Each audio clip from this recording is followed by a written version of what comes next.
வணக்கங்க. இன்றைக்கி நம்ம பார்க்க போகிற செடி என்னென்னா தும்மட்டிக்காய்.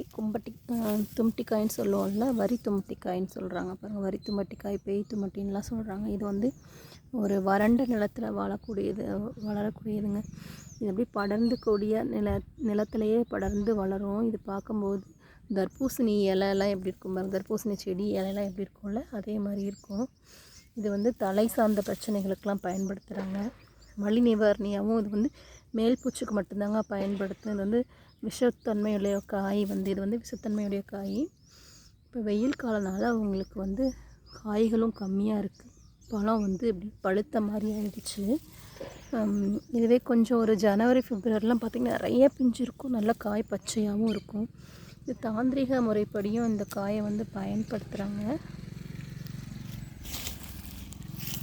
அமாவாசை டைம்லாம் அரிஞ்சு போடுறாங்க அந்த காய்.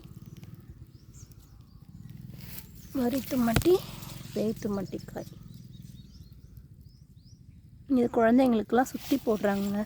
இந்த காய் வந்து நெகட்டிவ் எனர்ஜியை வந்து ஈர்க்கும், பாசிட்டிவ் எனர்ஜி கொடுக்குன்ற மாதிரி சொல்கிறாங்க. இந்த காயை வந்து கட் பண்ணிவிட்டு அதில் இருக்க பல்ப்பை வந்து நல்லா தண்ணியில் நல்லா கரைச்சிட்டு அதோட உப்பு போட்டு நம்ம வீட்டில் அலசி விடுவோம்ல, நம்ம அலசி விடும்போது அந்த தண்ணியை வந்து வீட்டில் இது பண்ணாலும் நெகட்டிவ் எனர்ஜிலாம் இழுத்துரும், வீட்டில் பாசிட்டிவ் எனர்ஜி கிடைக்கும்னு சொல்கிறாங்க. இதை கட் பண்ணிவிட்டு மஞ்சள் குங்குமம் வச்சு நல்ல வாசல்லாம் வைக்கிறாங்க. உங்களுக்கும் கிடச்சிதுன்னா நீங்களும் அதை செஞ்சு பாருங்கள், அந்த பரிகாரத்தை. நன்றிங்க.